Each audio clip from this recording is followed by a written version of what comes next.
Assalamualaikum warahmatullahi bismillahi awalihi wa akhirihi. Inna lillahi wa inna ilaihi raji'un. Mudah-mudahan saya dapat tamamkan apa maksud bicara tentang ingatlah Allah di mana saja kita berada. Yang pertama tadi, zikir telah disampaikan bagaimana kaedah berzikir, iaitu yang pertama, tingkatan zikir itu zikir dengan hati dan lisan. Maka yang kedua, iaitu zikir bagaimana zikir dengan hati tanpa lisan. Subhanallah, Maha suci Allah, kita boleh berzikir dengan keadaan ini, iaitu kita berzikir dengan hati.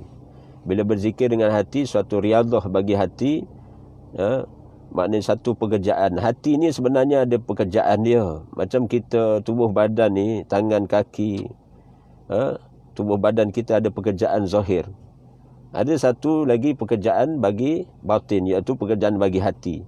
Maka bila mana kita minta Allah Subhanahu Wa Taala pertolongan Allah, Allahumma a'inni ala zikrika wa syukrika wa husni ibadatik, tolonglah aku agar mengingatimu dan mensyukuri akan nikmatmu dan perbaguskanlah ibadahku. Maka di waktu itu kita boleh qasatkan dalam hati kita, maknanya ingat Allah ni, Allah bantu kita ingat kepadanya pada apa, sehingga dalam bersama hati kita ingat Allah ni bukan pada fikiran saja, tapi dengan kehadiran hati kita, kehadiran hati kita.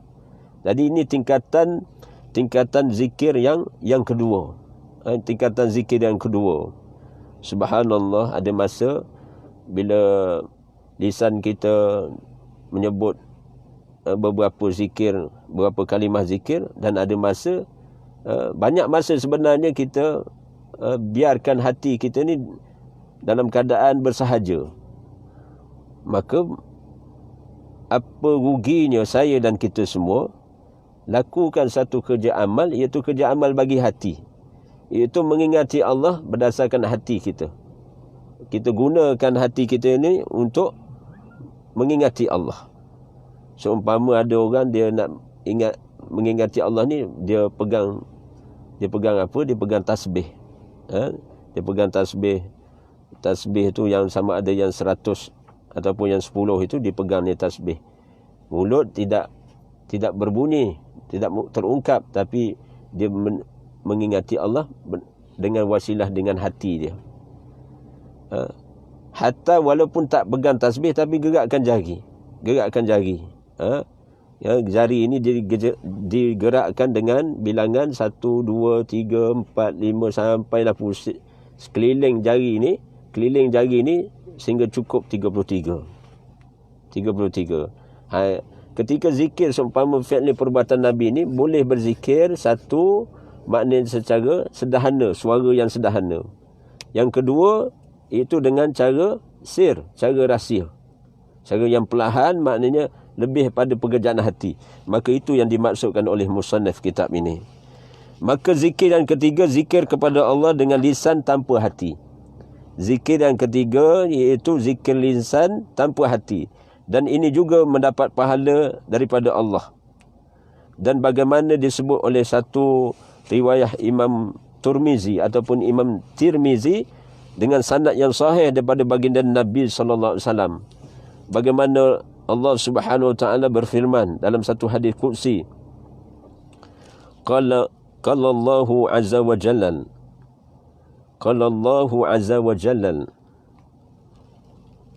bagaimana Allah Subhanahu Wa Taala berfirman, ana ma'a abdi ma zakarani wa taharakat bi syafatahu.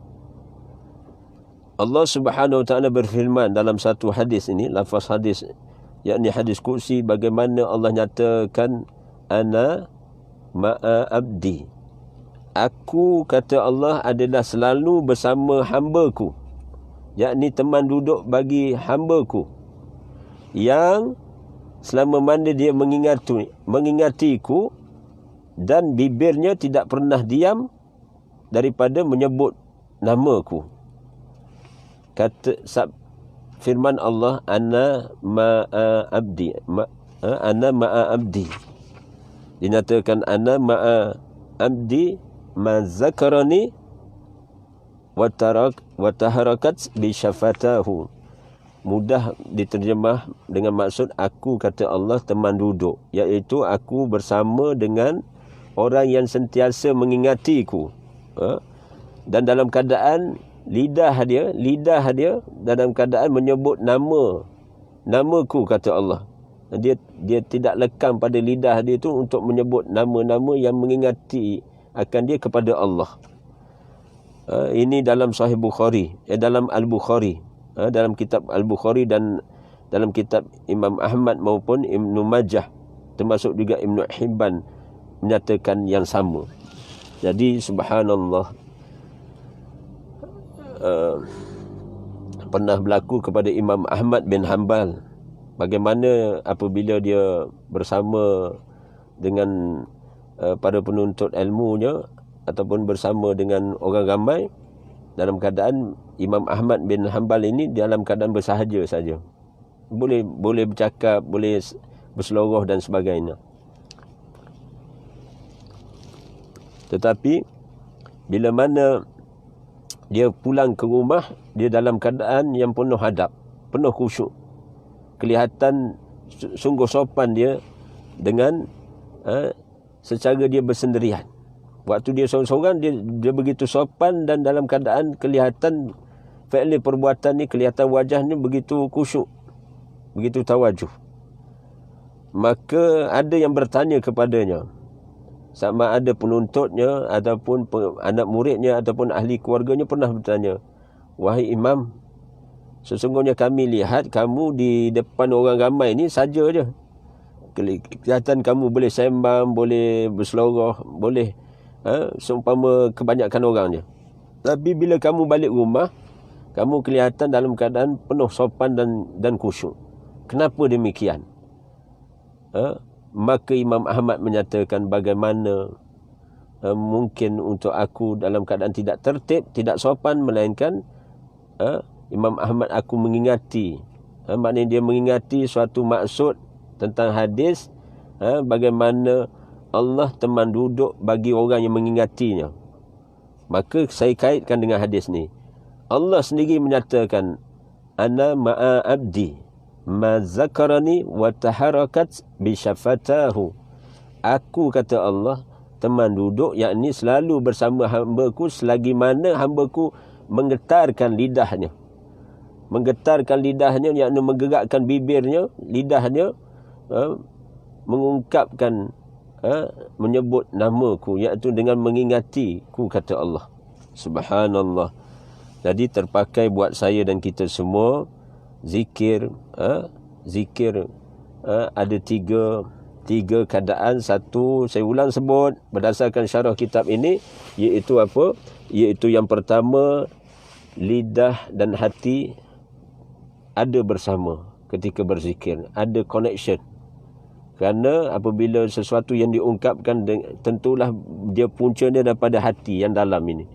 Bila hati dan lidah berserta bersama, ini tingkatan zikir yang paling aulawiyat, paling tinggi. Berlainan dengan satu makam lagi tingkatan, iaitu zikir dengan hati saja. Maka ada lagi satu tingkatan zikir, iaitu zikir dengan lisan saja, perkataan saja. Perkataan saja. Namun demikian, walaupun dengan lisan saja pun ada markah, yakni ada imbuhan ataupun timbal balik hubungan kita dengan Allah Subhanahu Wa Taala. Namun demikian juga disyarahkan oleh para alim ulama, menyatakan menurut para alim ulama, menuntut ilmu, majlis ilmu, hadir majlis ilmu ataupun mengkaji ilmu adalah tingkatan zikir yang paling tinggi. Ini satu hal syarah pada alim ulama. Menurut sebagian ulama, bagaimana menuntut ilmu, hadir majlis ilmu, walaupun di alam, termasuk di alam maya ini, kita terhad dengan pergerakan perintah kawalan perintah pergerakan, kawalan pergerakan ini, maka kita terhad, maka kita menonton ataupun kita mendengar majlis ilmu berdasarkan di rakaman-rakaman seumpama di audio kuliah ni ataupun di YouTube dan sebagainya. Subhanallah. Maka termasuk juga dalam konteks zikir. Dan mengkaji ilmu adalah juga tingkatan zikir yang paling tinggi.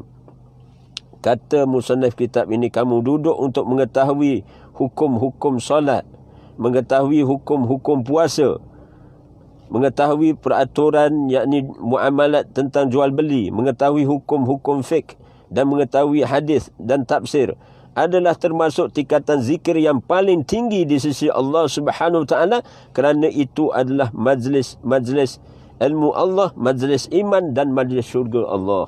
Subhanallah.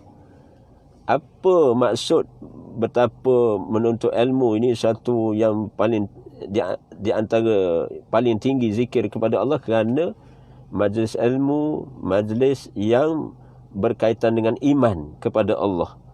Majlis ilmu adalah berkaitan dengan, dia merupakan majlis Allah. Kerana dibentangkan, diperdengarkan hujah-hujah yakni berdasarkan dalil ataupun nas Quran dan hadis. Maka dia majlis Allah. Sedangkan Allah sendiri menyatakan, innallaha ma'al ladzina taqaw wal ladzina hum muhsinun. Sesungguhnya kami, kata Allah, akan bersama orang bertakwa dan orang yang sentiasa mempertingkatkan amal, muhsinun, golongan muhsinun. Allah akan bersama. Dengan maksud apa? Allah Subhanahu Wa Taala merestui hatta meredai majlis ilmunya. Orang-orang bertakwa dan orang muhsinun ini sentiasa menyintai ilmu. Sentiasa dia hari-hari dia akan berusaha untuk mendapatkan ilmu. Kerana sifatun Nabi Rasulullah SAW sendiri sering menanti-nanti kedatangan ilmu wahyi daripada Allah. Turunnya wahyi daripada Allah. Rasulullah bila beberapa hari kelihatan tidak turun beberapa ayat yang biasanya turun, Rasulullah akan rasa gelik, rasa seumpama bagaimana Rasul menanti-nanti kedatangan turunnya wahyi.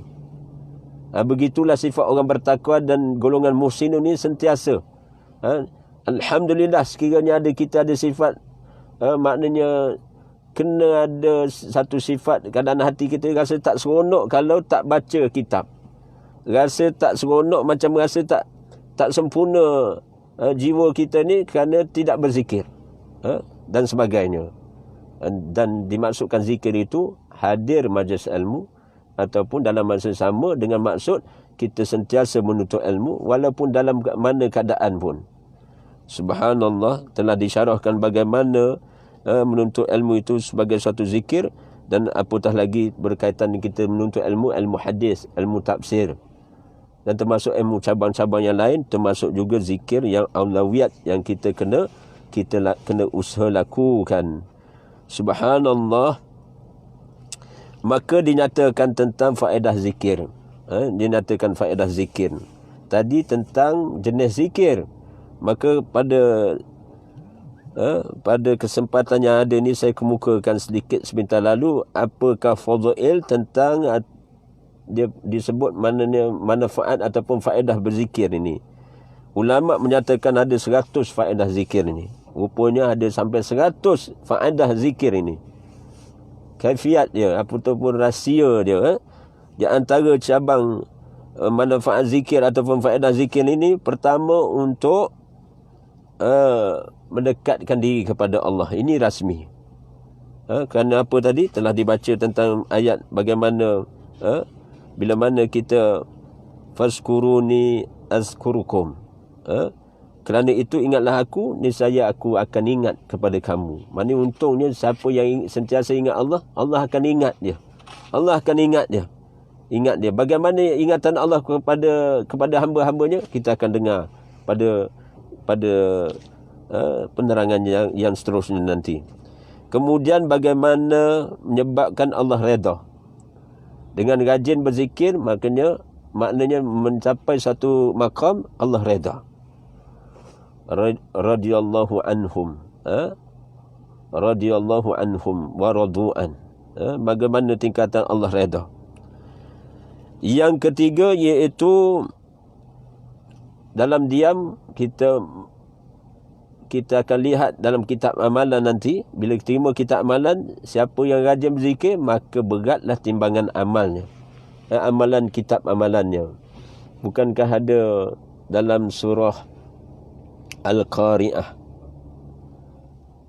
فَأَمَّا مَنْ خَفَّتْ مَوَازِينُهُ فَأُمُّهُ حَوِيَةٌ فَأَمَّا مَنْ خَفَّتْ مَوَازِينُهُ فَأُمُّهُ حَوِيَةٌ. Nak menyatakan apa maksud ayat ini? Mereka ada pun orang yang dalam keadaan dia berat timbangan amalnya. Berat timbangan amalnya. Maka dia akan diberi kemudahan, diberi kesenangan. Dan kenikmatan yang paling Allah anugerahkan bila mana berat timbangan amalnya itu, maka dia akan diberi kemudahan dan diberi kesenangan, termasuk kenikmatan, yakni dimasukkan ke dalam syurga Allah. Maknanya orang yang banyak berzikir ini sebenarnya dalam cabang-cabang zikir yang dia usaha lakukan itu sebenarnya melayakkan dia sebagai ahli syurga Allah. Di samping dalam keadaan berat timbangan amalnya, dalam kitab amalan tu akan bertambah berat. Tadi dalam siri yang pertama tadi saya sebut kalimah yang disebut subhanallahi wa bihamdihi adada khalqihi wa ridha nafsihi wa zinata arsyihi wa midada kalimatihi, dengan bilangan bacaan 3 kali. 3 kali di waktu pagi kita ucapkan Maha Suci Allah dan segala pujian baginya, sebanyak bilangan yang diciptakan makhluknya, dan seberat timbangan, dan sebanyak bilangan yang Allah reda, dan seberat timbangan arash, dan bagaimana tasbih dan tahmid itu sebanyak dakwat penang kalam Allah. Maka beratlah timbangan amal kita itu, dan termasuk juga dengan maksud beratnya, maka beratnya pahala dalam terhisapnya pahala yang banyak dalam kitab amalan kita. Subhanallah. Dan dalam masa sama zikir ini menghapuskan dosa dan kesalahan. Makin banyak kita berzikir sebenarnya terhapus dosa dan kesalahan kita.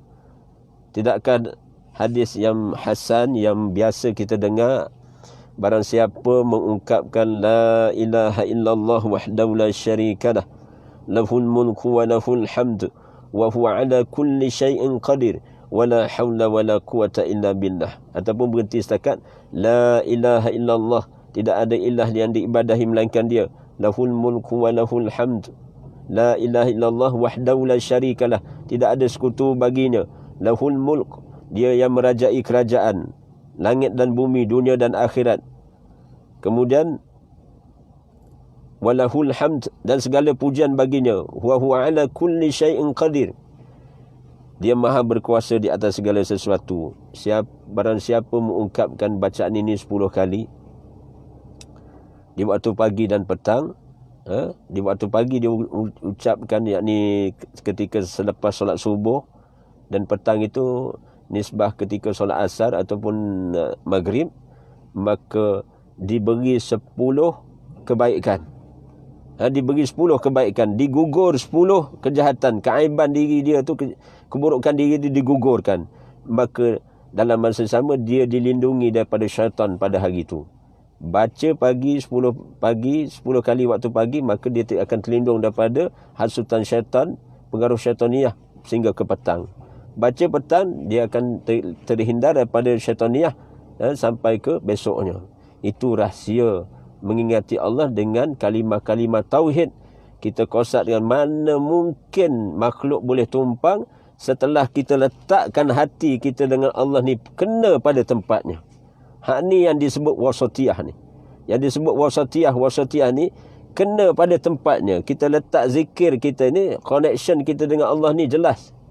Hati kita ni meninggalkan waswas, waham disebut.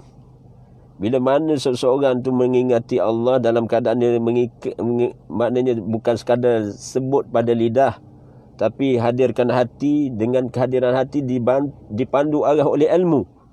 Hati ni kena dipenuhi dengan ilmu. Tu pentingnya menuntut ilmu ni, setiap masa kena usaha menuntut ilmu ni. Walaupun dalam keadaan yang very limited sekarang ni. Very limited.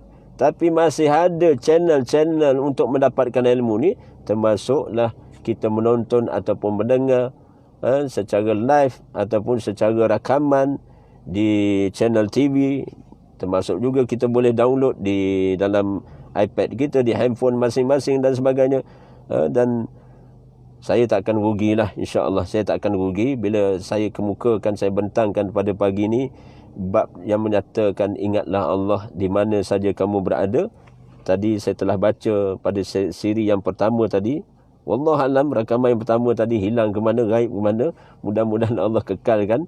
Bagaimana saya nak maksudkan, Allah nyatakan wa huwa ma'akum aina ma kuntum wallahu bima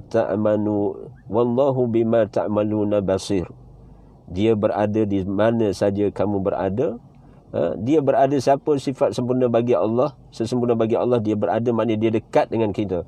Kerana Allah sendiri nyatakan fa inni qarib, aku ni dekat. Bila musyrikin ataupun orang tanya tentang sifat bagi Allah, maka Nabi Muhammad SAW diperjelaskan oleh Allah Subhanahu Wa Taala sendiri menjelaskan fa inni qarib, katakanlah kepada mereka aku ni dekat kepada kamu, lebih dekat daripada urat marih ni.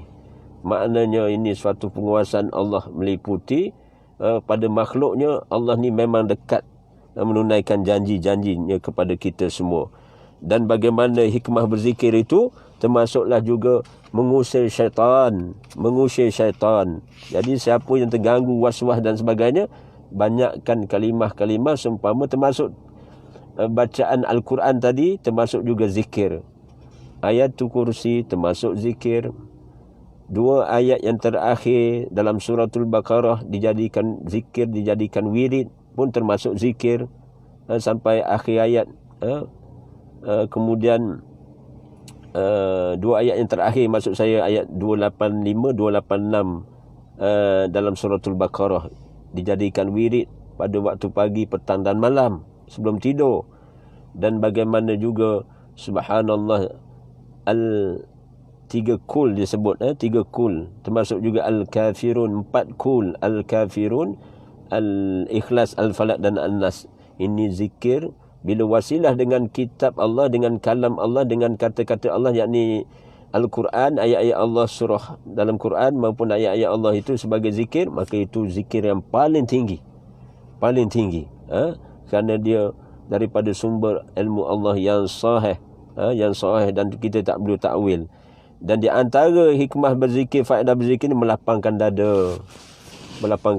Contoh kita rasa sempit dada, kita boleh baca satu surah seumpama alam nashrah laka sadrak. Bukankah kami melapangkan dada kamu? Ayat itu turun benar kepada baginda Nabi SAW. Ada asbabul nuzulnya, namun kita ambil ibrah umum. Bila waktu kita baca, kita terkenang apa yang berlaku pada Rasulullah ketika ada masanya Rasulullah dihimpit, ditekan dan sebagainya, dikena tekanan oleh pemuka-pemuka Quraisy. Namun demikian, yang melapangkan dada, yang meringankan perjuangan risalah baginda Nabi SAW menyampaikan risalah agama itu Allah. Maka kita baca, kita minta Allah kausatkan kita juga, Allah lapangkan. Bukankah kami melapangkan dada kamu ya Muhammad? Kita kausatkan pada kita, ambil ibrah umum itu pada diri kita juga. Hikmah kita membaca beberapa surah itu, dia melapangkan dada. Dan di antara yang lainnya, menimbulkan ketenteraman antara hamba dengan Allah, menimbulkan ketenteraman. Ala bizikrillah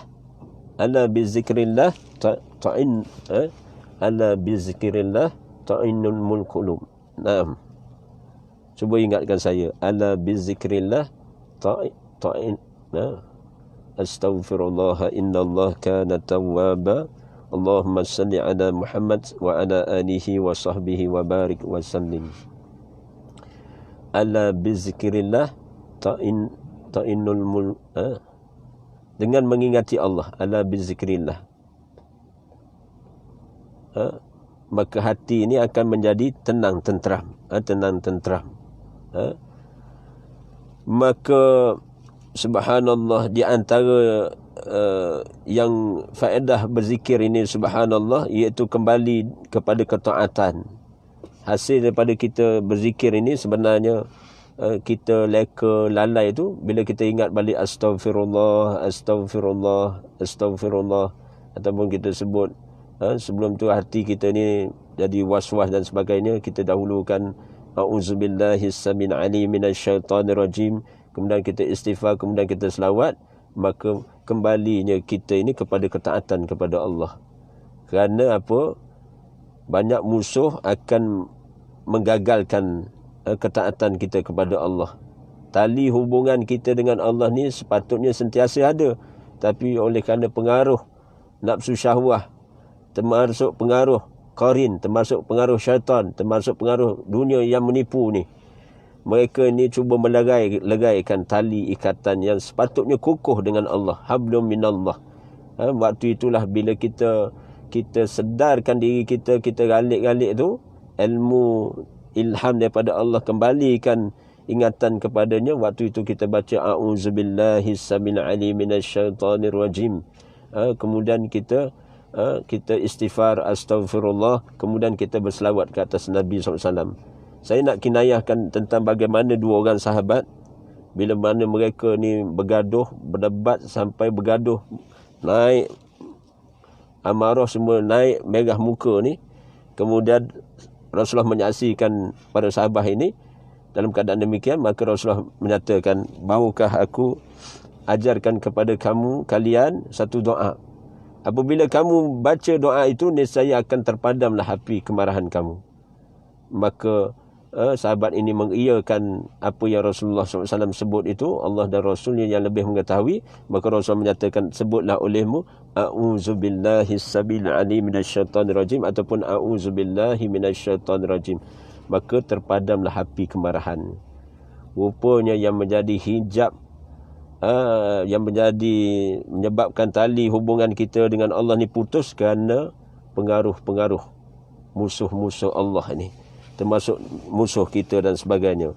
Maka di penghujung bicara ini, saya nak menyatakan bukan sekadar tentang faedah ataupun tentang tingkatan zikir, bagaimana zikirnya pula. Boleh kita ambil beberapa dalil di sini dalam Sahih Muslim. Dalam Sahih Muslim daripada Abu Hurairah radhiyallahu an menyatakan Rasulullah sallallahu alaihi wasallam bersabda dengan maksud hadis ini, iaitu subhanallahi wa bihamdihi, subhanallahi wa bihamdihi, maha suci Allah dan segala pujian baginya. Kemudian diucapkan la ilaha illallah, Allahu akbar. Saya ulang sebut, zikir yang berkaitan dengan lafaz subhanallahi wa bihamdihi, maha suci Allah dan segala pujian baginya. La ilaha illallah, tidak ada ilah yang diibadahi melainkan dia. Allahu akbar, Allahu akbar, Allah yang maha besar. Dalam lafaz hadis ini menyatakan, itu lebih aku cintai daripada terbitnya matahari. Rasulullah sebut sahih, secara sahih, bagaimana dalam Sahih Muslim menyatakan kalimah seumpama subhanallahi wa bihamdihi, subhanallahi wa bihamdihi, kemudian alhamdulillah, subhanallahi wa bihamdihi, wa la ilaha illallah wallahu akbar, digandingkan dengan kalimah thayyibah, kemudian takbir Allahu akbar. Lebih Rasulullah cintai, lebih sukai daripada terbitnya matahari. Apa maknanya ini? Maknanya waktu-waktu tertentu kita bacalah zikir ini, kerana Rasulullah sangat suka timbulnya mahabbah, kasih sayang Rasulullah kepada Allah yang satu. Wasilah dengan apa? Zikir.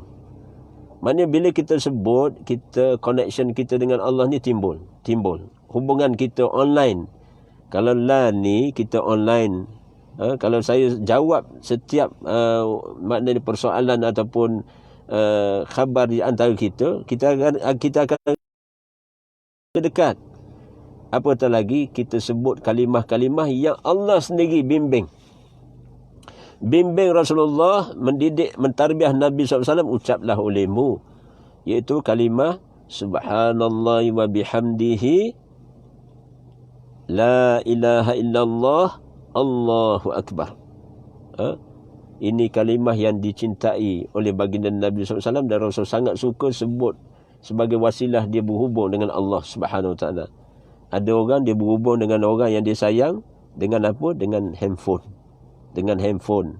Dengan apa? Dengan internet dan sebagainya. Maka kita juga ada talian hubungan kita hablum minallah ni dengan Allah ni. Apabila kita hadirkan hati mengungkapkan kalimah ni terus online dengan Allah ni, bila kita ucap kita akan rasa dekat dengan Allah. Begitu nafas dalam Sahih Muslim ini betapa ada kalimah. Begitu juga dalam satu riwayat hadis Imam Tirmizi menyatakan sanadnya hasan. Rasulullah SAW bersabda, barang siapa yang mengatakan subhanallahil azim wa bihamdih, barang siapa mengatakan subhanallahil azim wa bihamdih, subhanallahil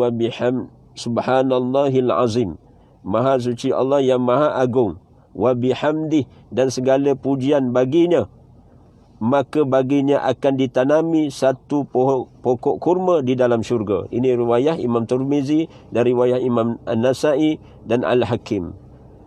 Masya Allah, dua zikir yang boleh kita amal mulai sekarang ataupun yang telah beramal, Masya Allah. Summastaqim, maka beristiqamahlah. Iaitu lafaz subhanallahil azim, maha suci Allah yang maha agung, wa bihamdih, dan segala pujiannya. Setiap kalimah ucapan ini akan dihisap sehingga akan ditanam. Kita duduk di sini, rupanya kita bila mana hamba-hamba Allah ni masuk ke dalam syurga Allah, dilihat bagaimana pokok kurma telah dibina, telah tumbuh, akan ditumbuhkan oleh Allah Subhanahu Wa Taala. Nak percaya, kena percaya kerana iman kita kepada ilmu hadis, apa yang disampaikan oleh Rasulullah dan apa yang disampaikan oleh Rasulullah apabila dia sahih, dia hasan, sanadnya hasan ini, tentu kita berbaik sangka kepada Allah dan Rasulnya. Maknanya ambillah peluang waktu-waktu tertentu, kurang-kurang 3 kali kita ucapkan demikian.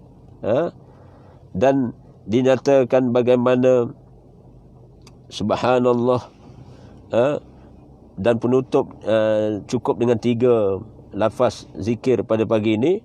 Dalam hadis yang diriwayahkan oleh Imam Bukhari, dalam satu hadis daripada Abu Musa Asy'ari radhiyallahu anhu menyatakan, suatu hari kami naik ke atas jalan berbukit sementara manusia meneriakkan kalimah takbir.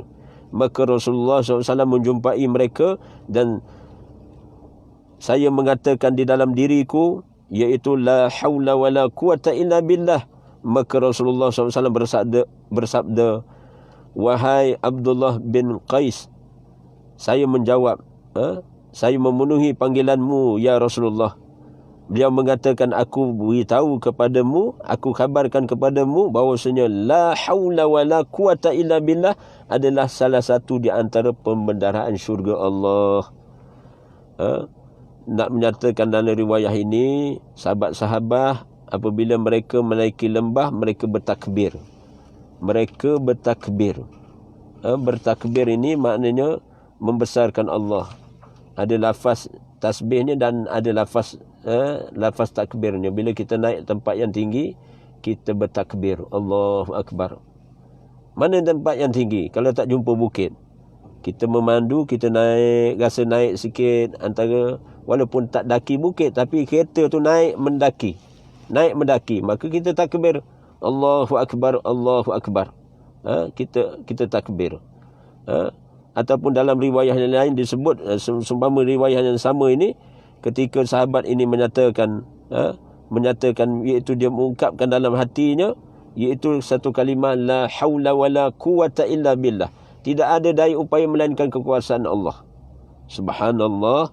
Maka bagaimana Rasulullah SAW mengkhabarkan kepada kepada Abu Musa Asy'ari menyatakan apabila dia mengungkapkan kalimah la haula wala quwata illa billah ini, maka dijelaskan kepada baginda Nabi sallallahu alaihi wasallam, aku kabarkan kepadamu bahwasanya la haula wala quwata illa billah ini adalah pembendaraan syurga Allah. Jadi bila pembendaraan syurga Allah telah sampai kepada kita, telah kita dengar kaifiatnya, hikmah bacanya, siapa yang baca demikian dia merupakan kalimah yang daripada pembendaraan syurga Allah. Maka sebenarnya bila benda tu datang daripada pembendaraan syurga Allah, kita guna pakai pada lisan kita, kita beriman kepada Allah kerana perkara ini datang daripada ilmu Allah dan sebagainya, Masya Allah, kita tidak akan rugi. Kita tidak akan rugi. Kita tidak akan rugi. Subhanallah. Jadi saya merasakan cukup tempoh untuk saya waktu pagi ini dalam membincangkan ingatlah Allah di mana saja kamu berada, dan mudah-mudahan kita berada di lokaliti masing-masing di waktu pagi, setelah minum pagi, ataupun sambil-sambil santai bersama keluarga, ataupun ada orang dia waktu duha dia menunaikan solat 2 rakaat. Biasa barang siapa yang biasa buat 2 rakaat tu sebenarnya apa salahnya tambah 2 rakaat lagi jadi 4. Ya, biasa tahun-tahun yang sebelum ni 2 rakaat, jadi apa salahnya tambah 2 rakaat lagi. Apatah lagi kita sebagai satu riadah, satu latihan untuk kita mendatangi Ramadan. Dan Rasulullah sendiri, para sahabat sendiri bagaimana sahabat-sahabat apabila hampir Ramadan mereka akan mempertingkatkan amalan mereka, dan bila masuk Ramadan rupanya dah boleh kutip hasil. Tidak kekok, tidak gayat ataupun tidak malas untuk beribadah kerana telah dilakukan di luar Ramadan, seumpama di luar bulan Syaban ini ataupun di bulan Rejab lagi, ataupun beberapa 3 ke 6 bulan yang sebelum ini. Bagi orang-orang soleh, mereka ambil satu kaedah uslub bagi pendekatan mereka untuk mendatangi Ramadan dengan takarub ilallah. Jadi cukuplah pada pagi ini, mudah-mudahan dapat ingat dengan baik apa yang telah disampaikan. Jadi pakat-pakat berzikirlah. Jadi sebenarnya jangan ada pada kata-kata lidah kita bosan lah, rimah lah. Aku rimah, aku stres. Jadi siapa yang mengungkapkan demikian, stres, bosan, rimah ni, sebenarnya dia telah terperangkap dengan satu ataupun terpedaya dengan satu fitnah bagi hati dia dan fikirannya. Betapa sebenarnya hati apabila diisi dengan iman yang benar, masuk keimanan, masuk ketaat, sehingga masuknya ilmu, insya-Allah bila ilmu memandu arah kehidupan kita, kita akan rasa macam mana pun kita boleh sabar, macam mana pun kita boleh bertabah hati kita, macam mana pun kita boleh redha. Dan sifat-sifat ini merupakan zikir kepada Allah juga. Sifat-sifat yang kita jawai ini sebenarnya di antara cabang zikir kepada Allah.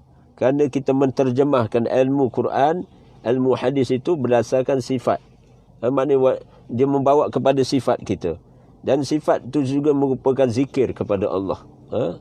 Jadi nak boleh faham perkara ini apabila kita membaca, mentadabbur ayat-ayat Allah, mendengar bagaimana pesanan-pesanan wasiat-wasiat Nabi sallallahu alaihi wasallam, maka dia terpakai kepada kita. Dan ilmu adalah suluhan bagi kehidupan seseorang. Dan apatah lagi ilmu itu hudan linnas wa bayyinatin minal huda wal furqan. Jadi terima kasih atas perhatian ahli keluarga, sahabat-sahabat dan kenalan sekian yang ambil perhatian. Mudah-mudahan kita bukan sekadar mendengar tapi terus beramal, minta pertolongan Allah. Tadi pertolongan Allah dengan pembenaran syurga Allah. La haula wala quwata illa billah. Ulang 3 kali. Kemudian minta Allahumma a'inni ala zikrika wa syukrika wa husni ibadatik. Kemudian dalam masa sama kita berzikir, zikir-zikir yang telah dilafazkan oleh baginda Nabi SAW, dan dalam masa sama kita menuntut ilmu. Bila kita menuntut ilmu, Masya Allah, kita akan lihat luasnya hubungan kita dengan Allah ni dengan berbagai cara. Jadi bila semua amalan sebenarnya cabang kehidupan ini sebenarnya yang disebut Islam ni a way of life. Islam ni a way of life. Maksudnya satu cara hidup. Din ni satu cara hidup. Dia bukan agama, satu agama saja yang kita anuti, tapi dia satu praktikal yang mana dia satu lifestyle yang kita kena sampai satu keadaan, iaitu a way of life. Satu cara hidup. Macam mana, bukan sekadar makan, minum ikut sunnah. Bukan sekadar pakai saja ada ikut sunnah. Tapi kenderaan pun, atas kenderaan pun boleh kita mengikut sunnah dengan kita membaca beberapa bacaan yang sebenarnya ingatan kita kepada Allah wajib ada. InsyaAllah kita usahakan. InsyaAllah bila mana kita mengingati Allah, mendekati Allah sejengkal, Allah akan datang kepada kita dalam keadaan yang lebih dekat lagi. Kalau kita sedepa, Allah Subhanahu Wa Taala akan menghampiri kita dalam keadaan yang lebih hampir lagi, dan sebagainya. Begitulah juga orang yang berjalan kaki, merangkak mungkin pada awalnya, Allah sendiri akan datang kepadanya, maknanya Allah hampir dengannya dengan menunaikan janji-janjinya dengan kesungguhan mujahadah daripada, ibarat kata daripada bayi itu, maknanya merangkak kemudian tak boleh terlentang dan sebagainya, baru boleh merangkak, kemudian merangkak, baru boleh berdiri, kemudian boleh berdiri, baru boleh berjalan, kemudian boleh berjalan, maknanya mula perlahan kemudian makin laju. Begitulah tingkatan ilmu ni.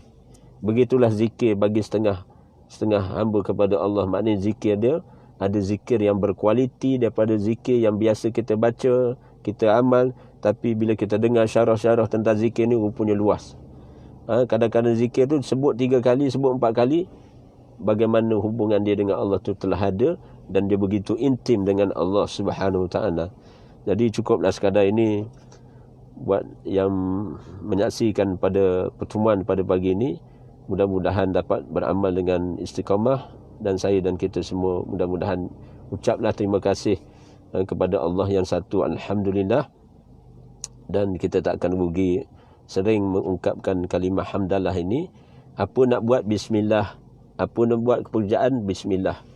Nak baca ke, nak bukan sekadar nak makan, nak minum, nak baca tu pun kita boleh baca bismillah. Nak baca kitab ke, nak baca dan sebagainya, nak buat amal apa pun kita baca bismillah. Dan setelah kita beramal, kita ucapkan alhamdulillah, alhamdulillah, alhamdulillah, ucap terima kasih kepada Allah. Tu pun dikira zikir kepada Allah Subhanahu Wa Taala. Wallahu alam.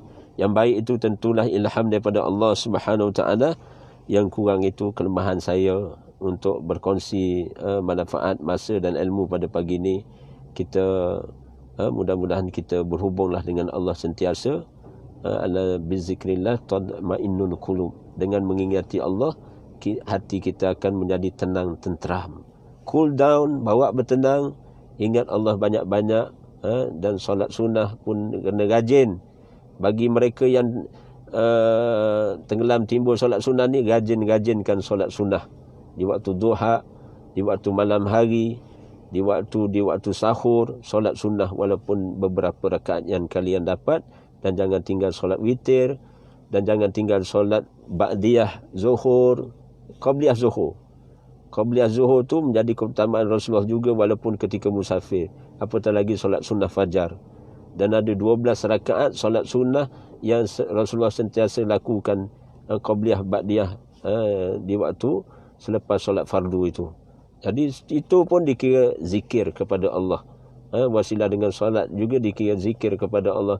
Dan banyak cabang zikir ini, termasuklah muamalat kita berhubung dalam soal jual beli, kita pilih yang halal daripada yang haram, itu pun dikira zikir kepada Allah Subhanahu.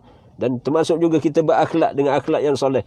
Termasuk juga kita, maknanya kita juga termasuk orang yang mengingati Allah, yang dalam keadaan bagaimana Allah nyatakan secara sahih berdasarkan ilmunya pada ayat 191 surah Ali Imran. Allazi yazkurunallaha qiyaman wa qu'udan wa 'ala junubihim wa yattafakkaruna fi khalqis samawati wal ard rabbana ma khalaqta hadza batina subhanaka faqina azabannar. Iaitu orang-orang yang mengingati Allah sambil qiyam, sambil berdiri, sambil duduk, dan sambil berbaring, mengiring, memikirkan kejadian langit dan bumi.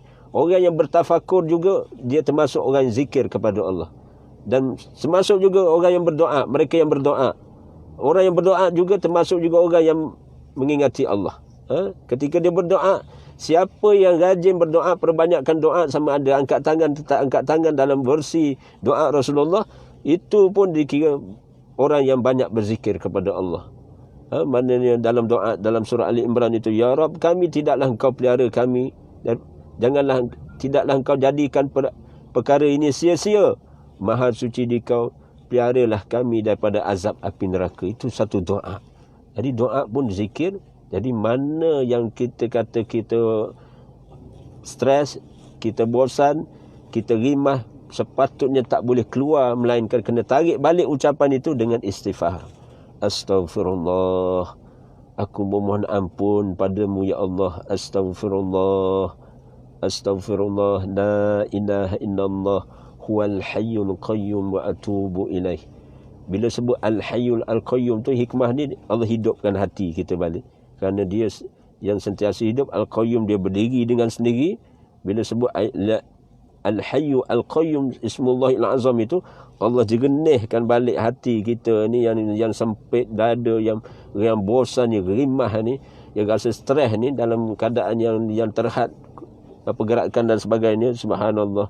Maka istighfar mendahului kepada Allah, kemudian kita usaha jernihkan hati kita dengan kepelbagaian amal ketaatan, semuanya zikir kepada Allah. Wa huwa ma'akum aina ma kuntum, dia berada di mana saja kamu berada. Itulah hakikat Allah akan bersama orang bertakwa dan orang yang sentiasa memperbaiki diri dia kepada hubungan dia dengan Allah, dan dia pertingkatkan amal dia. Cukuplah sekadar ini. Wabillahi taufiq wal hidayah. Wassalamualaikum warahmatullahi. Selamat berzikir, ingatlah Allah, bawa bertenang, kalian akan tenang di sisi Allah Subhanahu wa taala. Siru ala barakatillah. Wabillahi taufiq wal hidayah. Wassalamualaikum warahmatullahi. Alhamdulillah. Bacalah doa ini. Allahumma inni as'aluka ilman nafi'ah wa rizqan tayyibah wa amalan mutaqabbala. Wahai Allah, kurniakanlah aku ilmu yang bermanfaat, rezeki yang baik, dan amalan yang diterima. Amin ya rabbal alamin. Wa sallallahu ala Muhammadin wa ala alihi wa sahbihi ajma'in. Walhamdulillahi rabbil alamin. Amin ya rabbal alamin. Terima kasih atas perhatian semua, dan sahabat-sahabat dan kenalan yang saya kenal. Terima kasih pada kalian semua. InsyaAllah kita jumpa lagi di next pertemuan. InsyaAllah doakan saya dan kita semua akan ketemu titik nokta yang sama, kembali kepada fitrah agama Allah yang benar, dan insyaAllah kita pakat usaha menjadi ahli syurga Allah, insyaAllah. Wallahu alam. Allah saja yang mengetahui.